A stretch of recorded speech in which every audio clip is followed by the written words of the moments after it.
They say silence carries the loudest truths. Sometimes, silence is broken not by words but by action. And sometimes, one act of courage against unfairness can ripple further than we ever imagined.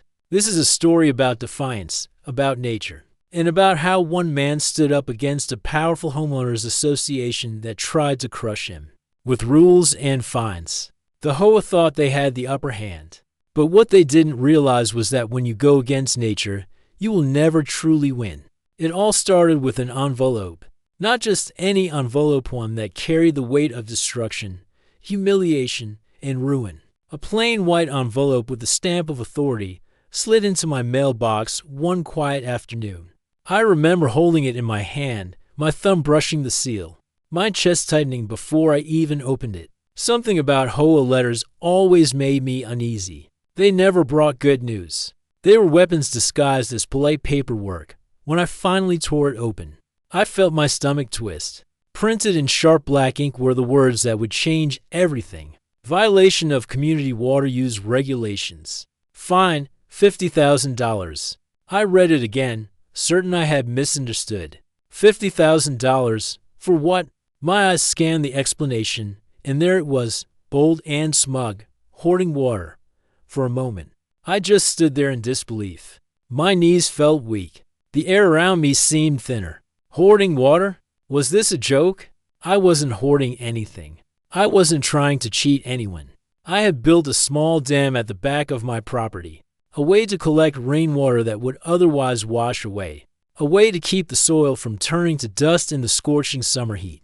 That little dam wasn't some selfish stockpile. It was life. It was hope. You see, for years, our neighborhood had been fighting drought. Grass withered, trees died, gardens turned to barren patches of dirt.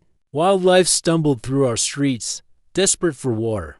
The small dam was my way of helping. Birds gathered there at dawn, chirping happily as they dipped into the cool water. Deer came at twilight, lowering their heads gratefully. Even my neighbors, though most would never admit it aloud, would sometimes fill a bucket or two when their own plants began to crumble. I wasn't hoarding water. I was sharing it. I was giving it back to the land. But the HOA didn't care. They didn't see life when they looked at my dam. They saw a violation, a challenge to their rules, a target to crush. I tried to fight back.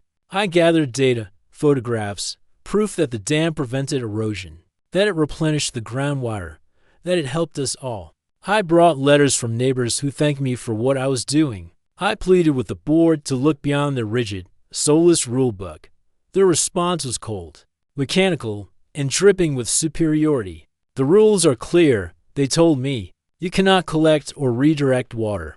Pay the fine, or we will pursue legal action. It wasn't just about money. $50,000 would have broken me, yes, but it was the way they said it, the smug certainty that they held all the power, that I was nothing more than one man against their system. They wanted to humiliate me. They wanted to make an example of me, to show the whole neighborhood that the HOA always wins. I spent sleepless nights replaying their words in my head. My ceiling became a blank screen for anger, for fear, for desperation. Every time I closed my eyes, I saw that pool of water glistening under the sun, reflecting the sky, teeming with life. I saw the birds, the deer, the children who came to play near it. And then I saw the board members, their polished shoes and empty eyes, tearing it all down.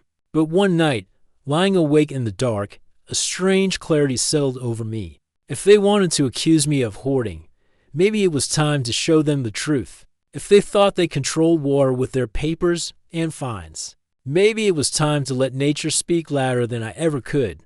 The next morning, I didn't argue. I didn't call lawyers. I didn't write another letter.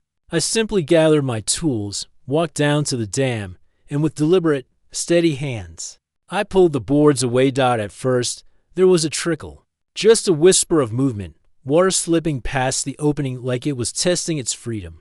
Then the trickle grew stronger, faster, until it roared with unstoppable force. Months of collected rainwater surged forward, breaking free from the walls I had built. It was like unleashing something ancient, something powerful that had been waiting patiently for its moment. The sound was thunderous. The ground trembled as the water rushed into the dry earth, carving new paths. finding old streams that had long been forgotten. It wasn't destruction, it was rebirth. Lawns that had turned brown began to drink again. Gardens that had been starved for moisture opened their arms. Trees that had seemed on the verge of death stood taller, their roots pulling in the life they had been waiting for. And it wasn't just the plants. People came out of their houses, wide-eyed, stunned. Children squealed with joy, splashing in the shallow streams that cut across the street. Dogs barked and chased the water as if they were chasing the very spirit of freedom. Even the elderly neighbors, who had been so bitter about their dead lawns, stood smiling as they watched the miracle unfold.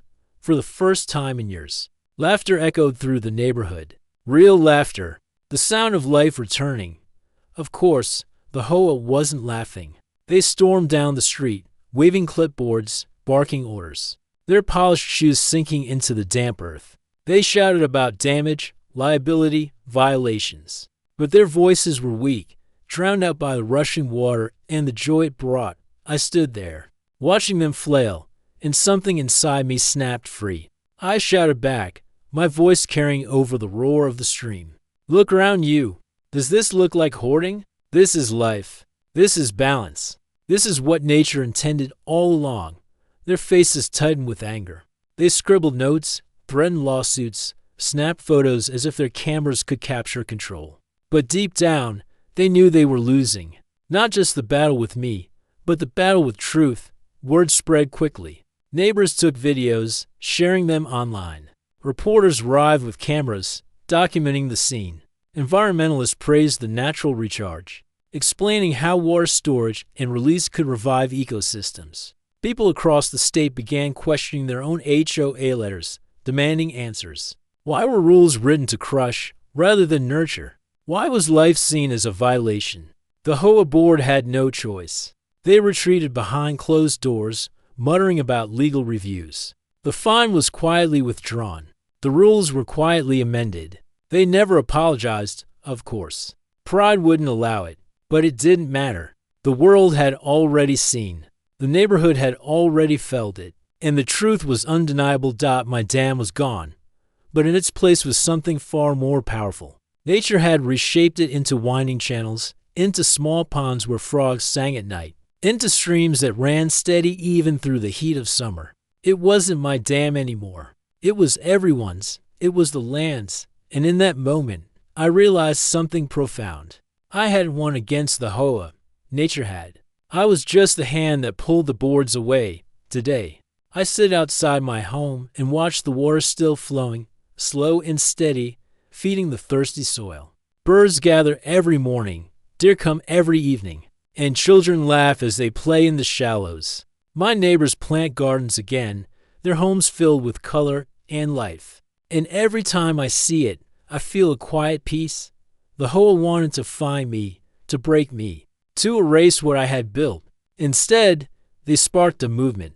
They revealed how hollow their rules were, how empty their power really was compared to the resilience of nature. Sometimes, we believe control lies in paper, in fines, in polished suits, and stamped letters. But real power? Real power lies in rivers that carve mountains, in roots that crack stone, in raindrops that gather and give life. No HOA, no law, no man-made rule can ever change that dot. So if you take anything from my story, let it be this. Don't let fear silence you. Don't let unjust rules strip you of what is right. Stand firm. Speak loudly when you must. And when words are not enough, let your actions flow like water, unstoppable, undeniable, and true. Because in the end, nature always finds a way.